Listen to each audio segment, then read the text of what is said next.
ജോയ്സ് മേർ മിനിസ്ട്രീസിന്റെ സുഹൃത്തുക്കളും പാർട്ട്നേഴ്സുമാണ് ഈ പ്രോഗ്രാമിന്റെ ചിലവുകൾ വഹിക്കുന്നത്.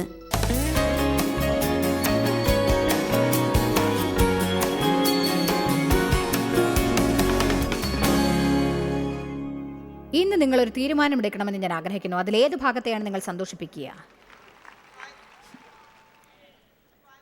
നിങ്ങൾ മനുഷ്യനെ സന്തോഷിപ്പിക്കാൻ ആഗ്രഹിക്കുന്നുവോ? ഹൃദയത്തിൽ സന്തോഷവും സമാധാനവും പരിപൂർണ തൃപ്തിയും ഉണ്ടാവണമെന്ന് ആഗ്രഹിക്കുന്നുവോ? നിങ്ങളുടെ ഹൃദയത്തിൽ പൂർണ്ണതയുണ്ടാവണമോ? വേദപുസ്തകം അതിനെ കൊഴുത്ത ഹൃദയം എന്ന് പറയും. നിങ്ങൾക്ക് ഹൃദയത്തിൽ പൂർണ്ണത ഉണ്ടാവുന്നത് ഇഷ്ടമാണോ? അതോ എപ്പോഴും ജഡത്തിൻ്റെ ഇഷ്ടപ്രകാരം നടക്കണമെന്ന് നിങ്ങൾ ആഗ്രഹിക്കുന്നുണ്ടോ? ജഡത്തിന് സകല സൗകര്യവും ഉണ്ടാവുമ്പോൾ നമ്മുടെ ആത്മാവ് ദുരിതം അനുഭവിക്കും. അത് ഒഴിഞ്ഞിരിക്കും. അല്ലെങ്കിൽ നമ്മുടെ ആത്മാവിനെ സ്വസ്ഥമായി സംരക്ഷിക്കണം. നമ്മൾ ദൈവത്തിൻ്റെ ആഗ്രഹത്തിലാണെന്ന പരിപൂർണ ബോധം ഉണ്ടാവണം. എന്നാൽ നമ്മുടെ ജഡത്തിന് തുടക്കത്തിൽ തന്നെ സന്തോഷിക്കില്ല എന്നെനിക്കറിയാം. എന്നാൽ ഒരു കാര്യം എനിക്ക് വളരെ നന്നായിട്ട് അറിയാം. ഇന്ന് ഞാൻ നിങ്ങളോട് സംസാരിക്കുന്ന ഈ ദൈവവചനം ഇവിടെ ഇരിക്കുന്നവർക്കും ടി-വിയിൽ ഇത് കണ്ടുകൊണ്ടിരിക്കുന്നവർക്കും ഉള്ളതാണെന്ന്. നിങ്ങൾ ഈ വിഷയത്തിൽ ഇതുവരെ ശ്രദ്ധിച്ചിട്ടുണ്ടായിരിക്കില്ല, അല്ലെങ്കിൽ നിങ്ങൾ ശ്രദ്ധിച്ചിട്ടുണ്ടാവും, പക്ഷെ ഒരല്പം കൂടി ശ്രദ്ധ ചെലുത്തേണ്ടി വരും. ഇത് നിങ്ങൾക്ക് വേണ്ടിയാണ് ഞാനിപ്പോൾ പറയുന്നത് എന്ന് വിശ്വസിക്കുന്നു. നിങ്ങളൊരു കണക്കെടുപ്പ് നടത്തി ഇങ്ങനെ പറയണമെന്ന് ആഗ്രഹിക്കുന്നു. ഞാൻ ശരിക്കും എല്ലാം തികഞ്ഞവനാണോ? ഞാൻ സന്തുഷ്ടനാണോ? ഞാൻ സംതൃപ്തനാണോ? ഞാൻ തൃപ്തി പ്രാപിച്ചിട്ടുണ്ടോ? അഥവാ ഇല്ലെങ്കിൽ എന്താണ് എൻ്റെ ജീവിതത്തിനും യഥാർത്ഥ പ്രശ്നം എന്നറിയണം. ഈ വ്യക്തി കാരണമാണോ? ആ വ്യക്തി കാരണമാണോ? എനിക്ക് ഇതാവശ്യമാണോ? അതാവശ്യമാണോ? വേറെന്തെങ്കിലും വേണോ? അല്ലെങ്കിൽ ദൈവം എന്നോട് ചെയ്യാനായി പറഞ്ഞ് ചെയ്യുന്നതിൽ ഞാൻ തിരക്കുള്ളവനായിരിക്കണമോ? ഞാൻ കഴിഞ്ഞ 25 വർഷത്തിൽ കൂടുതൽ ശ്രദ്ധ പതിപ്പിക്കാതിരുന്ന പല കാര്യങ്ങളിലൊന്ന് സമയമായിരുന്നു. കാരണം ഞാൻ കഠിനമായി അധ്വാനിക്കുന്നു. ഇന്ന് എൻ്റെ ജീവിതത്തെ ഞാൻ മെച്ചപ്പെട്ട രീതിയിൽ ക്രമീകരിച്ചിരിക്കുന്നു. ഞാൻ ചില കാര്യങ്ങൾ വെട്ടിക്കുറച്ചു. എന്നിട്ട് എൻ്റെ വിളിയുടെ ലക്ഷ്യത്തിനായി ഞാൻ എന്നെ കൂടുതലായി സമർപ്പിക്കുന്നു. ഇന്ന് എനിക്ക് മുൻപുണ്ടായിരുന്നതിനേക്കാൾ കൂടുതൽ സമയമുണ്ട്. എന്നാൽ ഞാൻ ഒരു കാര്യം കൂടി കണ്ടുപിടിച്ചു. ആ കാര്യത്തിൽ ഞാൻ ഒരല്പം സ്വാർത്ഥയാണ്. കാരണം ഇന്ന് എനിക്ക് ആ കാര്യത്തിൽ വലുതായിട്ട് ഒരു പ്രശ്നവുമില്ല. ഞാൻ ഉറച്ചിരിക്കുകയാണ്. എൻ്റെ സമയം ആരും കുഴപ്പത്തിലാക്കരുത്. കുറച്ച് സമയം ഒതുക്കി വെക്കാനായി ഞാൻ 35 വർഷം കാത്തിരുന്നു. ഇനി എൻ്റെ സമയം കൊണ്ട് ഞാൻ എന്ത് ചെയ്യണമോ ഞാനത് ചെയ്യും. ദൈവം തിരക്ക് പിടിച്ച ജീവിതത്തെ ഇഷ്ടപ്പെടാത്തതുകൊണ്ട് ഞാൻ എന്ത് ചെയ്യുമ്പോഴും എൻ്റെ സമയത്തെക്കുറിച്ച് എന്നെ ബോധ്യപ്പെടുത്താറുണ്ട്. കഴിഞ്ഞ ആഴ്ച ഒരിക്കൽ ഞാൻ എൻ്റെ പ്രാർത്ഥനാ സമയത്തിലിരിക്കുകയായിരുന്നു. ദൈവമേ, ഇന്നെന്നെ ഉപയോഗിക്കണമേ. ദൈവമേ, ഇന്ന് സഹായം ആവശ്യമുള്ള ആരെങ്കിലും എനിക്ക് കാണിച്ചു തരണമേ. ദൈവമേ, അങ്ങനെ ഉപയോഗിക്കണമേ. അങ്ങനെ ഉപയോഗിച്ചില്ലെങ്കിൽ എനിക്ക് സന്തോഷിക്കാൻ വയ്യ. നന്ദി ദൈവമേ. ഞാൻ പ്ലാൻ തയ്യാറാക്കിയിരുന്നു. ഷോപ്പിങ്ങിന് പോകണം. ആദ്യത്തെ സ്റ്റോറിൽ ഞാൻ ചെന്നു. ട്രിങ് ട്രിങ് ട്രിങ് ട്രിങ്. ഓ, നിങ്ങൾ ആശുപത്രിയിലാണോ? ഓ, നിങ്ങളുടെ ഭർത്താവിന് നിങ്ങളെ കൊണ്ടുപോകാൻ സാധിക്കില്ലെന്നോ? കാരണം അദ്ദേഹം ജോലി സ്ഥലത്താണോ? നിങ്ങൾ പല പ്രാവശ്യം ആശുപത്രിയിൽ പോകേണ്ടി വന്നതുകൊണ്ട് അദ്ദേഹത്തിൻ്റെ ലീവെല്ലാം കഴിഞ്ഞു പോയോ? ഓ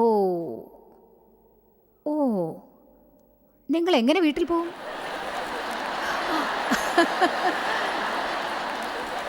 അതേ സഭയെ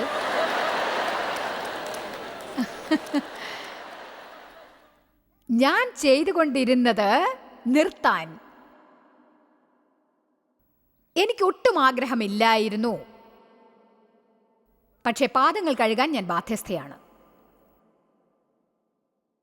അതേ സഭയെ ഞാൻ പാദങ്ങൾ കഴുകാൻ ബാധ്യസ്ഥയാണ്. നിങ്ങളൊരു പുസ്തകമെടുത്ത് ഏതൊക്കെ വിധത്തിലാണ് മറ്റുള്ളവരുടെ പാദങ്ങൾ കഴുകാൻ സാധിക്കുക എന്ന്,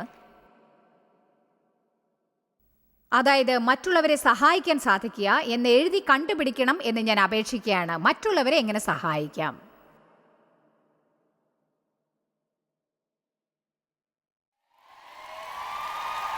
കുറച്ചുകൂടെ ഉച്ചത്തിൽ കൈയടിക്കാമല്ലോ. നിങ്ങളിത് മനസ്സിലാക്കുന്നവരെ ഞാൻ നിർത്തില്ല.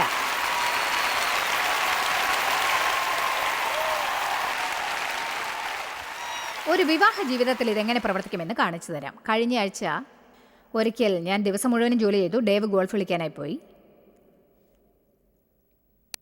എന്നത്തെയും പോലെ തന്നെ ഞാൻ വീട്ടിൽ ചെന്നു. എൻ്റെ ഡിന്നർ കഴിച്ചു. അദ്ദേഹം ഡിന്നർ കഴിച്ചിട്ടില്ലായിരുന്നു. പക്ഷേ അദ്ദേഹം എൻ്റെ കൂടെ ഒരു സിനിമ കാണണം എന്ന് ഞാൻ ആഗ്രഹിച്ചു. അദ്ദേഹം വന്നാലൊന്ന് കുളിക്കും. അദ്ദേഹം പറഞ്ഞു, ഞാൻ എൻ്റെ ഡിന്നർ ആദ്യം ഉണ്ടാക്കട്ടെ, എന്നിട്ട് ഭക്ഷണം കഴിക്കട്ടെ. അങ്ങനെയാണ് ഞങ്ങൾ സാധാരണ ചെയ്യാറ്.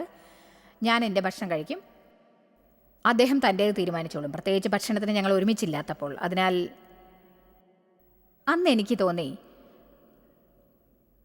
അദ്ദേഹത്തിനുള്ള ഭക്ഷണം ഞാൻ ഉണ്ടാക്കി കൊടുക്കാം. അങ്ങനെ ഞാൻ ഭക്ഷണം ഉണ്ടാക്കി. അദ്ദേഹം കഴിക്കാൻ വന്നപ്പോഴേക്കും എന്നോട് പറഞ്ഞു, ഓഹോ ഡിയർ, നീ വളരെ നല്ലവളാണ്. ഞാൻ അദ്ദേഹത്തിന് വേണ്ടി ഭക്ഷണം വിളമ്പി, കുടിക്കാനും ഡ്രിങ്ക്സ് ഉണ്ടാക്കിയിരുന്നു. അദ്ദേഹത്തിന് ഒരു പണിയേ ഉള്ളൂ, ഇരുന്ന് ഭക്ഷണം കഴിക്കുക, സുഖമായിരിക്കുക. ഞാൻ അദ്ദേഹത്തിൻ്റെ പാദങ്ങൾ മാത്രമല്ല കഴുകിയത്, തലയും കഴുകിയിരുന്നു, മൊത്തത്തിൽ കഴുകിയായിരുന്നു. ഞാൻ പൂർണ്ണ ആഹാരം കൊടുത്തു. എനിക്ക് സന്തോഷം തോന്നി. അതായത് അഹങ്കാരത്തോടു കൂടി സന്തോഷമായിരുന്നില്ല, പകരം എനിക്ക് നല്ല സന്തോഷം തോന്നി. നിങ്ങൾ ദിവസം മുഴുവൻ ഗോൾഫ് കളിച്ചു, ഞാൻ ദിവസം മുഴുവൻ പ്രവർത്തിച്ചു, അദ്ദേഹം സ്വന്തം ഭക്ഷണം തയ്യാറാക്കിക്കോട്ടെ എന്ന് കരുതി ഒന്നും ചെയ്യാതിരുന്നെങ്കിൽ എനിക്ക് സന്തോഷിക്കാനാവില്ലായിരുന്നു. നിങ്ങൾക്കാർക്കും അതുപോലൊരു മനോഭാവം ഉണ്ടാവില്ലെന്നറിയാം. നിങ്ങൾക്ക് അത്തരത്തിലുള്ള മനോഭാവം ഉണ്ടാവില്ലെന്ന് എനിക്ക് നന്നായിട്ട് അറിയാം. പക്ഷെ ചിലപ്പോൾ എനിക്ക് അതുപോലുള്ള മനോഭാവം ഉണ്ടാവാറുണ്ട്. പക്ഷേ നിങ്ങളങ്ങനെ ആയിരിക്കില്ല, അതറിയാം. സാധാരണ ഞാൻ രാവിലെ കാപ്പി കുടിക്കും. ചെറിയ 2 ഗ്രാം ക്ലാക്ലറാണ് ഞാൻ ഉപയോഗിക്കുക, ഇത്ര വലുത്. എന്നിട്ട് അതിൻ്റെ മുകളിൽ ആൽമണ്ട് ബട്ടർ ഇടും, അതിൻ്റെ കൂടെ ഒരല്പം റോ ഹണിയും ഇടും. ഞാൻ എപ്പോഴും പ്രാർത്ഥിക്കുമ്പോഴാണ് അത് ചെയ്യാറ്. ഞാൻ രാവിലെ എഴുന്നേറ്റ് എൻ്റെ കോഫി ഉണ്ടാക്കും. അന്ന് രാവിലെ ഡേവ് എഴുന്നേറ്റ് വന്നു. അദ്ദേഹം നേരത്തെ എഴുന്നേറ്റിരുന്നു. ഞാൻ ചോദിച്ചു, എനിക്ക് ക്രാക്ലേഴ്സ് ഉണ്ടാക്കി തരുമോ? അദ്ദേഹം പറഞ്ഞു, അതിനാണ് ഞാൻ വന്നത്. ഇപ്പോൾ കണ്ടില്ലേ, ഇത് സത്യമാണ്. മറ്റുള്ളവർ നിങ്ങൾക്ക് ചെയ്യണമെന്ന് നിങ്ങൾ ആഗ്രഹിക്കുന്നത് അവർക്ക് ചെയ്യുക. ആദ്യത്തെ നടപടികൾ നിങ്ങൾ എടുക്കുകയാണെങ്കിൽ നിങ്ങളുടെ വീട്ടിലും പല കാര്യങ്ങളും മാറ്റാൻ സാധിക്കും. നിങ്ങളുടെ വീട്ടിലും പലതും മാറ്റാൻ സാധിക്കും എന്നാണ് ഞാൻ പറഞ്ഞത്. നിങ്ങളുടെ വീട്ടിലും പലതും മാറ്റാൻ സാധിക്കും എന്നാണ് പറഞ്ഞത്. TV-യിൽ ഇത് കാണുന്നവരോടും കൂടിയാണ് ഞാൻ പറയുന്നത്. നിങ്ങൾ അവിടെ ഇരിക്കുന്നത് ഞാൻ കാണുന്നില്ലെന്ന് കരുതണ്ട. നിങ്ങൾക്ക് ആവശ്യമുള്ള പക്ഷെ നിങ്ങൾ കേൾക്കാൻ ഇഷ്ടപ്പെടാത്ത സന്ദേശമായതുകൊണ്ടാണ് TV ഓഫ് ചെയ്തേക്കരുത്.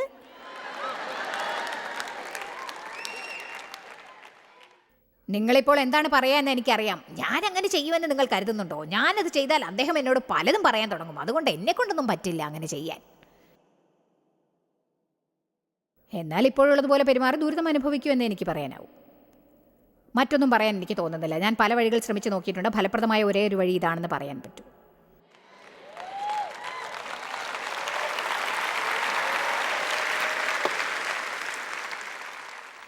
ഓരോ ആഴ്ചയും ഇതുപോലെ കുഷനിട്ട കസേരയിൽ വന്നിരുന്നിട്ട് പള്ളിയിൽ നിന്ന് പുറത്തു പോയിട്ട് കുടുംബത്തിലുള്ള മറ്റുള്ളവരോടെല്ലാം വഴക്കിടുന്നത് കൊണ്ട് എന്താണ് പ്രയോജനം?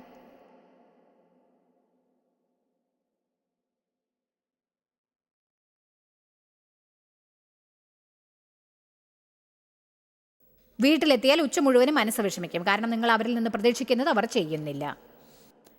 ശരി, നമുക്ക് യോഹന്നാൻ 13 പോവാം. ഞാൻ നന്നായി പെരുമാറും. പെസഹ പെരുന്നാളിന് മുൻപേ താൻ ഈ ലോകം വിട്ട് പിതാവിൻ്റെ അടുക്കൽ പോകാനുള്ള നാഴിക വന്നു എന്ന് യേശു അറിഞ്ഞിട്ട് ലോകത്തിൽ തനിക്കുള്ളവരെ സ്നേഹിച്ചതുപോലെ അവസാനത്തോളം അവരെ സ്നേഹിച്ചു. എങ്ങനെയാണ് പാദങ്ങൾ കഴുകേണ്ടത് എന്ന് യേശു കാണിക്കാൻ പോകുന്നു. നിങ്ങൾക്ക് വേണ്ടി ഞാൻ ചെയ്യാൻ പോകുന്ന മികച്ച കാര്യമാണിത്. അത്താഴമായപ്പോൾ പിശാച് ശീമോന്റെ മകനായ യൂദാ ഇസ്കരിയോത്താവിന്റെ ഹൃദയത്തിൽ അവനെ കാണിച്ചു കൊടുപ്പാൻ തോന്നിച്ചിരുന്നു. പിതാവ് സകലവും തന്റെ കയ്യിൽ തന്നിരിക്കുന്നു എന്നും താൻ ദൈവത്തിന്റെ അടുക്കൽ പോകുന്നു എന്നും യേശു അറിഞ്ഞിരിക്കെ അത്താഴത്തിൽ നിന്ന് എഴുന്നേറ്റ് വസ്ത്രം ഊരിവെച്ചു, ഒരു തുവർത്തെടുത്ത് അരയിൽ ചുറ്റി. മുറിയിലുള്ളവരെല്ലാം സംഭ്രമിച്ചു. എന്താണ് ഇദ്ദേഹം കാണിക്കുന്നത്?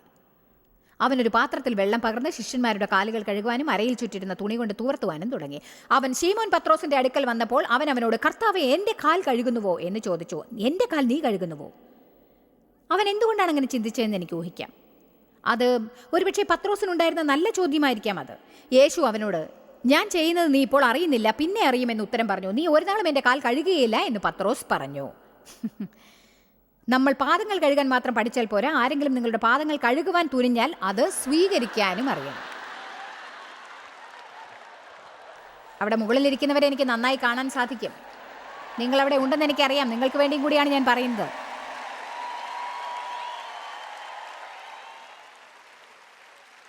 പത്രോസ് പറഞ്ഞു, നീ എൻ്റെ കാലുകൾ കഴുകാൻ പാടില്ല. യേശു പറഞ്ഞു, ഞാൻ നിന്നെ കഴുകിയില്ലെങ്കിൽ എന്നോടുകൂടെ നിനക്ക് ഒരു പങ്കുമില്ല.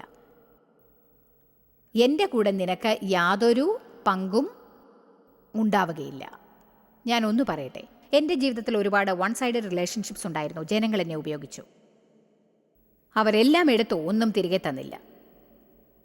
5 വർഷം മുൻപ് എനിക്കത് മടുത്തു. ഞാൻ ചിന്തിച്ചു, ഒന്നുകിൽ എനിക്ക് യഥാർത്ഥ സുഹൃത്തുക്കൾ വേണം, അല്ലെങ്കിൽ ആരും വേണ്ട. എന്നെ മുതലെടുക്കുന്നവരെ ഇനി എനിക്ക് ആവശ്യമില്ല.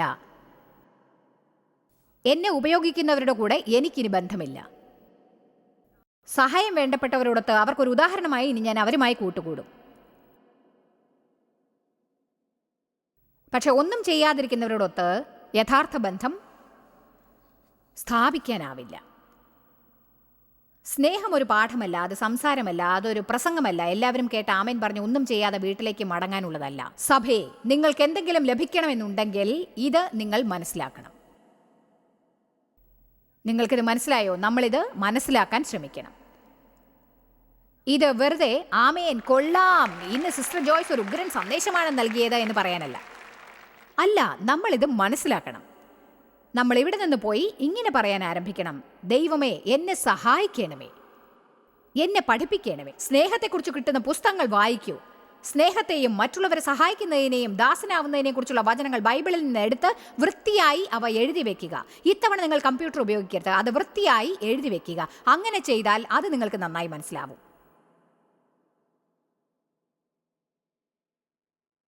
എന്നിട്ട് അവയെ വിശദമായി വായിച്ച് വീണ്ടും വീണ്ടും വീണ്ടും വായിച്ച് നന്നായി മനസ്സിൽ ഉൾക്കൊള്ളുക. ഞാൻ ഇപ്പോഴും പതിവായി സ്നേഹത്തിലുള്ള നടത്തത്തെപ്പറ്റി വായിക്കാറുണ്ട്. കഴിഞ്ഞ 15 വർഷങ്ങളായി ഞാനിത് ചെയ്തുകൊണ്ടിരിക്കുന്നു. ഞാൻ ഒരു കാര്യം പറയട്ടെ, ഓരോ ആഴ്ചയും ആത്മീക യുദ്ധത്തെക്കുറിച്ചുള്ള സെമിനാറുകളിൽ പങ്കെടുത്തുകൊണ്ടിരുന്നതിനേക്കാൾ ഇപ്പോൾ ഞാൻ സ്നേഹത്തിൽ കൂടുതലായി നടക്കുന്നതുകൊണ്ട് സാത്താൻ്റെ പ്രശ്നങ്ങളൊന്നും തന്നെ ഇല്ല. എന്നാൽ പലരെയും പോലെ മറ്റുള്ളവരെ ഞാൻ പണ്ട് സ്നേഹിക്കാറില്ലായിരുന്നു.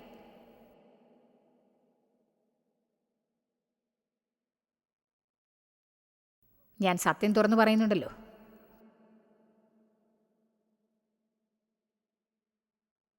ഇതാണ് ഞാൻ പഠിച്ച കാര്യങ്ങളിൽ ചിലത്. നിങ്ങൾ ഒരു ശുശ്രൂഷകനാണെങ്കിൽ, അഥവാ ഒരു ശുശ്രൂഷകനാവാൻ പോവുകയാണെങ്കിൽ, അല്ലെങ്കിൽ വചനം പഠിപ്പിക്കുന്നവരായാലും അല്ലെങ്കിൽ ഗായകരായിരുന്നാലും ജനങ്ങളുടെ മുന്നിൽ എന്ത് ചെയ്യുന്നവരായിരുന്നാലും, എനിക്ക് നിങ്ങളോട് ഒരു കാര്യം പറയാനുണ്ട്. പൂട്ടിയ കതകിന് പുറകിൽ നിങ്ങൾ ശരിയായി ജീവിതം ജീവിക്കാതിരുന്നാൽ നിങ്ങൾ ജനങ്ങളുടെ മുന്നിൽ പ്രവർത്തിക്കുന്നത് ഒരിക്കലും വിലപ്പോവുകയില്ല. നിങ്ങൾക്ക് അഭിഷേകം ഉണ്ടാവില്ല, നിങ്ങളുടെ ജീവിതത്തിൽ ഒരു ശക്തിയും ഉണ്ടാവില്ല. നിങ്ങൾ വിശ്വസിക്കുന്നു എന്ന് പറയുന്ന കാര്യങ്ങൾ ദൈവം മുൻപാകെ പ്രദർശിപ്പിക്കുന്ന വിധത്തിലുള്ള ഒരു ജീവിതം നിങ്ങൾ ജീവിക്കാതിരുന്നാൽ നിങ്ങൾ ചെയ്യുന്നതൊന്നും ആരെയും ബാധിക്കുകയോ സ്വാധീനിക്കുകയോ ചെയ്യില്ല എന്ന് ഞാൻ ഉറപ്പിച്ചു പറയുന്നു. അതുകൊണ്ട് യാതൊരുവിധ പ്രയോജനവും നിങ്ങൾക്കുണ്ടാവില്ല. നിങ്ങൾക്ക് ശക്തി ഉണ്ടാവണമെങ്കിൽ നിങ്ങൾ പറയുന്നത് പോലെ പ്രവർത്തിക്കണം. ആമേൻ. എനിക്കൊരു ജീവിതമുണ്ടെന്നറിയാമല്ലോ. ഞാനത് ടി വിയിലെ ഒരു പെട്ടിക്കുള്ളിലല്ല ജീവിക്കുന്നത്. എനിക്കൊരു ജീവിതമുണ്ട്. എനിക്ക് 10 പേരക്കുട്ടികളുണ്ട്, 4 മുതിർന്ന മക്കളുണ്ട്, 2 മരുമകൾമാരും 2 മരുമകന്മാരും, ഒരു ഭർത്താവുമുണ്ട്. ഇവയ്ക്ക് പുറമേ ഞാൻ ഒരു ഉപദേശി എന്ന നിലയിൽ എൻ്റെ ജീവിതത്തിലെ ദൈവവിളിയെ നിറവേറ്റുന്നു. ഞാനൊരു ഭാര്യയാണ്, ഒരു അമ്മയാണ്, ഒരു അമ്മൂമ്മയാണ്. എൻ്റെ അമ്മയ്ക്കും ആൻറ്റിക്കും 2 പേർക്കും 80ഓളം വയസ്സായി. എൻ്റെ അച്ഛൻ മരിച്ചു, എൻ്റെ അങ്കിൾ മരിച്ചു. അതുകൊണ്ട് ഇവരുടെ കാര്യങ്ങൾ നോക്കേണ്ട ചുമതല എൻ്റേതാണ്. ഇത് നിങ്ങൾക്കറിയാമോ? പലതരത്തിലുള്ള കാര്യങ്ങളും, ഞാനൊരു അമ്മയാണ്, ഒരു ആൻറ്റിയാണ്, ഒരു മകളാണ്, ഇങ്ങനെ പറഞ്ഞാൽ പല കാര്യങ്ങളും ഞാൻ ടി വിയിൽ വരുന്നവളായതുകൊണ്ട് ഇവയിൽ നിന്നൊന്നും വ്യതിചലിക്കുന്നില്ല. അത് നിങ്ങൾക്കറിയാമോ? ഞാൻ ആയിരക്കണക്കിന്, ചിലപ്പോൾ 10,000-ങ്ങൾക്ക് മുന്നിൽ ഞാൻ ഇങ്ങനെ നിൽക്കുന്നവളാണ്. എൻ്റെ പടം എല്ലായിടങ്ങളിലുമുണ്ട്. ദൈവം പറയുന്നു, കൊള്ളാം, ചില പാദങ്ങൾ കഴുകി മിണ്ടാതിരിക്കണം.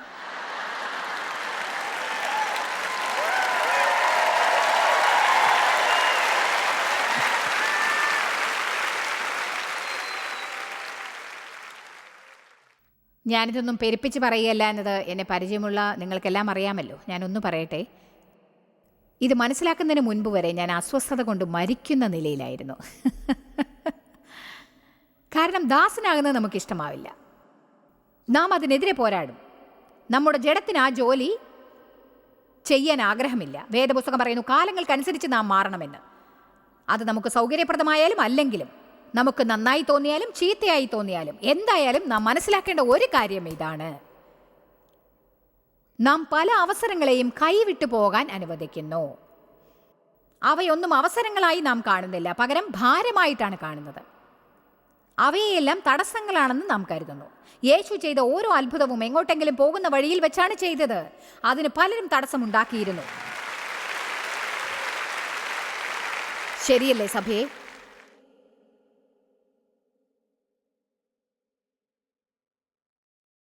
നമ്മുടെ ബുദ്ധിക്ക് എപ്പോഴും എന്താണ് സംഭവിക്കുന്നതെന്ന് എനിക്കറിയില്ല, പക്ഷേ നമ്മൾ ചുറ്റും നടക്കുന്ന കാര്യങ്ങളിൽ ശ്രദ്ധ പതിപ്പിക്കുന്നില്ല എന്നെനിക്ക് ഉറപ്പാണ്. ജനങ്ങൾ പലപ്പോഴും ദുഃഖിതരും ഏകാന്തരുമാണ്. അവർ നഷ്ടപ്പെട്ടവരാണ്, വേദനിപ്പിക്കപ്പെട്ടവരാണ്, ദുരിതങ്ങൾ അനുഭവിക്കുന്നവരാണ്. നിങ്ങളുടെ മിനിസ്ട്രി എന്താണെന്ന് അറിയാൻ ദൈവത്തോട് പ്രാർത്ഥിച്ച് അപേക്ഷിക്കേണ്ട കാര്യമില്ല. ഞാൻ ഒന്ന് നിങ്ങൾക്ക് നൽകുന്നു. ഒരിക്കലും ഇങ്ങനെ പറയരുത്, എൻ്റെ മിനിസ്ട്രി എന്താണെന്ന് ദൈവം പറഞ്ഞിരുന്നെങ്കിൽ നന്നായിരുന്നു. ഇങ്ങനെ ജനങ്ങൾ രക്ഷിക്കപ്പെട്ട് 15-20 വർഷം കഴിഞ്ഞ ശേഷവും പറയുന്നത് അസഹ്യമാണ്. ഞാൻ എന്ത് ചെയ്യണമെന്ന് ദൈവം കാണിച്ചു തരുമെന്ന് വിശ്വസിക്കുന്നു. ഞാൻ ആകെ കുഴപ്പത്തിലാണ്. എന്തുകൊണ്ടാണ് ഞാൻ ഇവിടെ ഉള്ളത്?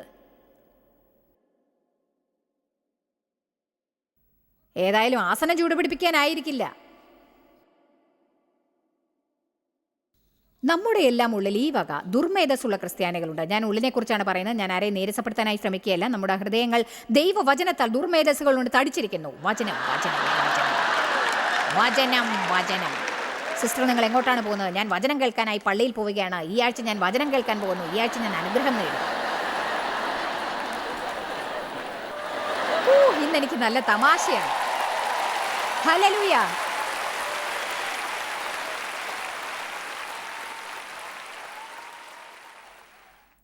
നിങ്ങൾക്കറിയാമോ സിസ്റ്റർ ജോൺസ്, ഞാൻ വേറൊരു പള്ളിയിലേക്ക് മാറിയാലോ എന്ന് ചിന്തിക്കുകയാണ്. നിങ്ങൾക്കറിയാമോ, ഈ പള്ളിയിൽ നിന്ന് എനിക്കൊന്നും ശരിയായി പഠിക്കാൻ പറ്റുന്നില്ല. ആ പാസ്റ്ററുടെ കാര്യം നിനക്കറിയാമോ? കഴിഞ്ഞ ആഴ്ച അയാൾ അടുത്തുകൂടി പോയിട്ടും എന്നെ വിഷ് ചെയ്തില്ല, എന്നോട് സംസാരിക്കുക പോലും ചെയ്തില്ല. എൻ്റെ മകൻ ജോണി കഴിഞ്ഞ ആഴ്ച ആസ്പത്രിയിലായിരുന്നപ്പോൾ അയാൾ വന്ന് കാണുക പോലും ചെയ്തില്ല. ഒരു മൂപ്പനെയാണ് അയാൾ മകനെ കാണാൻ അയച്ചത്.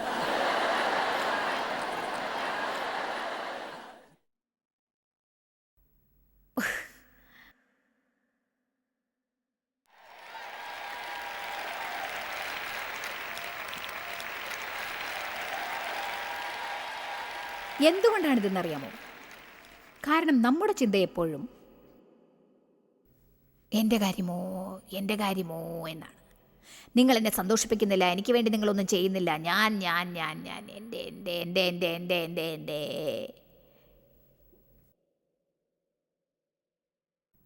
അതെ, യേശു ഈ വാക്യത്തിൽ പറയുന്നു, 12-ാം വാക്യം, അവൻ ശിഷ്യന്മാരുടെ കാലുകൾ കഴുകിയ ശേഷം വസ്ത്രം ധരിച്ച് വീണ്ടും ഇരുന്നിട്ട് അവരോട് പറഞ്ഞത്, ഞാൻ നിങ്ങൾക്ക് ചെയ്തത് ഇന്നത് എന്നറിയുന്നുവോ? നിങ്ങൾ എന്നെ ഗുരുവെന്നും കർത്താവെന്നും വിളിക്കുന്നു. ഞാൻ അങ്ങനെ ആകൊണ്ട് നിങ്ങൾ പറയുന്നത് ശരിയാണ്. കർത്താവും ഗുരുവുമായ ഞാൻ നിങ്ങളുടെ കാൽ കഴുകിയെങ്കിൽ നിങ്ങളും തമ്മിൽ കാൽ കഴുകേണ്ടതാകുന്നു. നിങ്ങൾ ഒരുവൻ മറ്റൊരുവന്റെ കാലുകൾ കഴുകണം.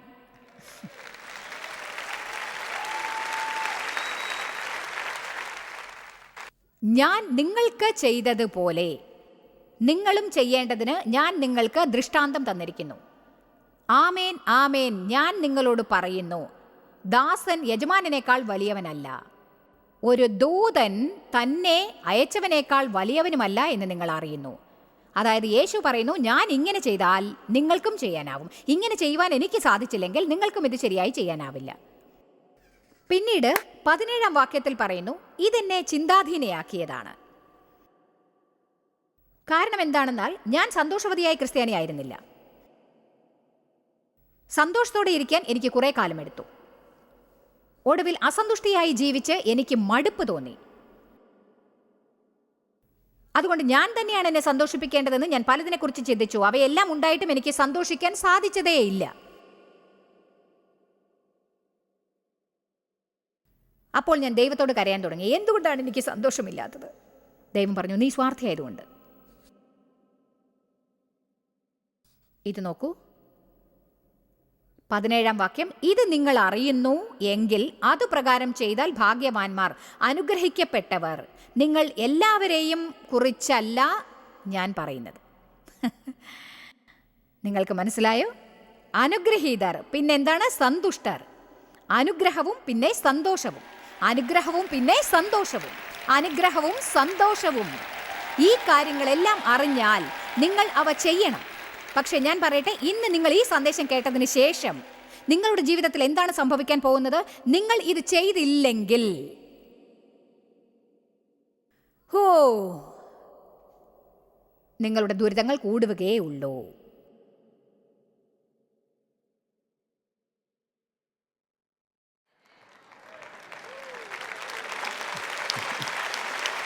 ജനങ്ങൾ ഇങ്ങനെയുള്ള കാര്യങ്ങൾ പറയുന്നത് നമുക്ക് ഇഷ്ടമല്ല എന്ന് എനിക്കറിയാം. എന്നാൽ യേശു അങ്ങനെയാണ് പറഞ്ഞത്.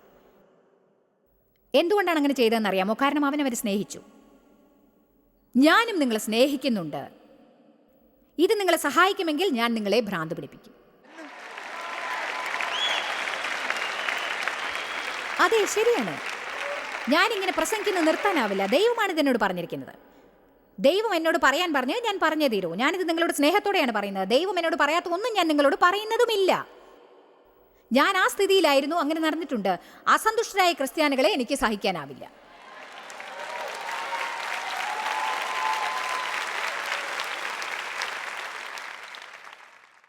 ഓരോ ആഴ്ചയും കാര്യങ്ങൾ ഗ്രഹിക്കുവാൻ കുറേശ്ശെ നിങ്ങൾക്ക് സാധിച്ചിട്ടുണ്ടെങ്കിൽ മുറുകെ പിടിക്കൂ. ഒരു സ്ത്രീ പാസ്റ്റർ ടോമി ബാർണറ്റിൻ്റെ അടുക്കൽ വന്ന് പറഞ്ഞു, എനിക്ക് വല്ലാത്ത അസ്വസ്ഥത തോന്നുന്നു പാസ്റ്റർ ടോമി, എനിക്ക് ചില ഉപദേശങ്ങൾ തരാനാവുമോ? അദ്ദേഹം പറഞ്ഞു, ഈ ആഴ്ച എനിക്ക് ഒരുപാട് പരിപാടികളുണ്ട്, അതുകൊണ്ട് ഈ ആഴ്ച എനിക്ക് അതിനുള്ള സമയമില്ല. പക്ഷേ അദ്ദേഹം പറഞ്ഞു, അടുത്ത ആഴ്ച വന്നാൽ ഞാൻ ഉപദേശിക്കാം. അവൾ പറഞ്ഞു, അതുവരെ എന്താണ് ചെയ്യേണ്ടതെന്ന് എനിക്കറിയില്ല, ഞാൻ വല്ലാത്ത നിരാശയിലാണ്, അടുത്ത ആഴ്ച വരാൻ പറ്റുമോ എന്ന് പോലും എനിക്കറിയില്ല. അദ്ദേഹം പറഞ്ഞു, ശരി, എന്ത് ചെയ്യണമെന്ന് ഞാൻ പറയാം. അദ്ദേഹം പറഞ്ഞു, നീ നന്നായി കുക്കീസ് ഉണ്ടാക്കുമെന്ന് എനിക്കറിയാം, ഞാൻ തിന്നിട്ടുണ്ട്, അതുകൊണ്ട് വീട്ടിൽ ചെന്ന് കുറച്ച് കുക്കീസ് ഉണ്ടാക്കി ആർക്കെങ്കിലും കൊടുക്ക്. അവൾ ചോദിച്ചു, അദ്ദേഹം പറഞ്ഞു, എനിക്ക് വേണ്ടി നിങ്ങളത് ചെയ്യുമോ? എന്നെ വിശ്വസിച്ച് നിങ്ങൾക്കത് ചെയ്യാനാവുമോ? ആഴ്ചകൾ കടന്നുപോയി. അവൾ ഒരിക്കലും തിരികെ വന്നില്ല. അങ്ങനെ ഇരിക്കെ ഒരിക്കൽ അദ്ദേഹം പള്ളിയിൽ പോകുമ്പോൾ അവൾ നടന്നു പോവുകയായിരുന്നു. അയാൾ ചോദിച്ചു, എന്തുപറ്റി? ഞാൻ കരുതി നിങ്ങൾ ഉപദേശങ്ങൾക്കായി എൻ്റെ അടുക്കൽ വരുമെന്ന്. നിങ്ങൾക്ക് പ്രശ്നങ്ങളും ഒക്കെ ഉണ്ടെന്നല്ലേ ഞാൻ കരുതിയത്. അവൾ പറഞ്ഞു, ഓ ഇല്ല, കുക്കീസ് ഉണ്ടാക്കാൻ തുടങ്ങിയപ്പോൾ എൻ്റെ പ്രശ്നങ്ങളൊക്കെ തീർന്നു. ഞാൻ നിങ്ങളോട് പറയാണ്, വീട്ടിൽ ചെന്ന് കുക്കീസ് ഉണ്ടാക്കൂ, പാദങ്ങൾ കഴുകുവിൻ, ആരെങ്കിലും നന്നായി പ്രശംസിക്കൂ, ആരെങ്കിലും നോക്കി ചിരിക്കൂ, ആർക്കെങ്കിലും ആസ്പത്രിയിൽ പോകാൻ ലിഫ്റ്റ് കൊടുക്കൂ.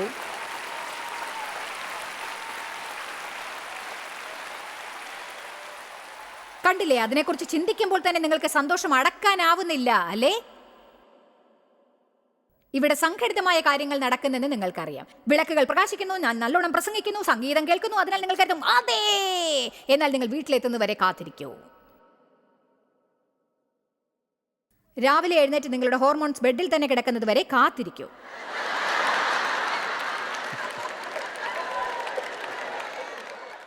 പ്രത്യേകിച്ച് നിങ്ങൾക്ക് ഏതാനും വർഷങ്ങൾ ജീവിതമുണ്ടെങ്കിൽ നിങ്ങൾക്ക് തോന്നും, ഓ യേശുവേ, എനിക്കൊരു കപ്പ് ചായ തരാമോ? ചായ എടുക്കാൻ അവിടം വരെ പോകാനാവും. കരുണ കാട്ടണമേ ദൈവമേ. ചിലപ്പോൾ അതുപോലെ രാവിലെ എഴുന്നേൽക്കുമ്പോൾ ദൈവം പറയുന്നത് കേൾക്കും, അദ്ദേഹം താമസിച്ച് ഉണർന്നാൽ മതിയെന്ന് ഞാൻ കരുതാറുണ്ട്. പക്ഷേ അദ്ദേഹം പറയും, നീ എനിക്കൊരു കാപ്പി ഉണ്ടാക്കി തരാമോ? ഞാൻ വെറുതെ ഒരു കാപ്പി ഉണ്ടാക്കാറില്ല. ഞാൻ ഉണ്ടാക്കുന്നത് എക്സ്പ്രസോ കാപ്പിച്ചിനോ, പകുതിക്ക് പകുതി പാലും നുരയും പതയും ഉള്ളതാണ്. ഞാൻ അദ്ദേഹത്തിൻ്റെ ശബ്ദം കേൾക്കുമ്പോൾ അതിൽ നിന്ന് രക്ഷപ്പെടാനായി ശ്രമിക്കും. നീ എനിക്കൊരു കാപ്പി ഉണ്ടാക്കി തരാമോ?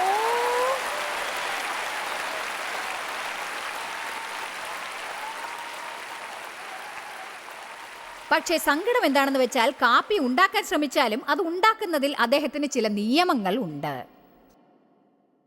എൻ്റെ കൂടെ യാത്ര ചെയ്യാറുള്ളവർക്ക് ഡേവിനെ കുറിച്ച് അറിയാം. ഞാനൊരു സത്യം പറയട്ടെ. ഞാനൊരു പേപ്പർ നാപ്കിൻ എടുക്കണം, എന്നിട്ടത് മടക്കി വെക്കണം, എന്നിട്ട് കാപ്പി ഒഴിച്ച് കപ്പ് പേപ്പർ നാപ്കിൻ മുകളിൽ വെക്കണം. കാരണം ദേവ് ഒരു മെക്കാനിക്കൽ എഞ്ചിനീയർ ആയിരുന്നതിനാൽ ഹീറ്റിംഗ് ആൻഡ് എയർ കണ്ടീഷൻ ഫീൽഡിലായിരുന്നു ജോലി. അദ്ദേഹത്തിന് ഹീറ്റ് ട്രാൻസ്ഫറിനെ കുറിച്ചും ചൂട് എങ്ങോട്ടാണ് പോവുക എന്നതിനെക്കുറിച്ചും അറിയാം. അതിന് അദ്ദേഹം സമ്മതിക്കില്ല. അതുകൊണ്ട് ഞാൻ പിന്നെ കാപ്പിയിൽ അദ്ദേഹത്തിന് നിറയെ പാല് വേണം, കൂടുതൽ നുര പാടില്ല.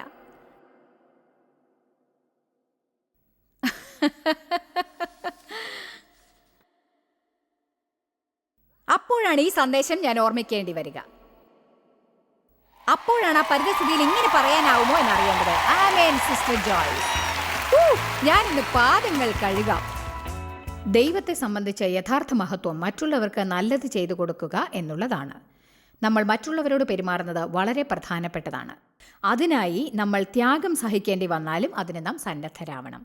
നല്ലത് ചെയ്യുന്നതിൻ്റെ അവസാനം നിങ്ങൾ അനുഗ്രഹീതരാകുന്നതായിരിക്കും.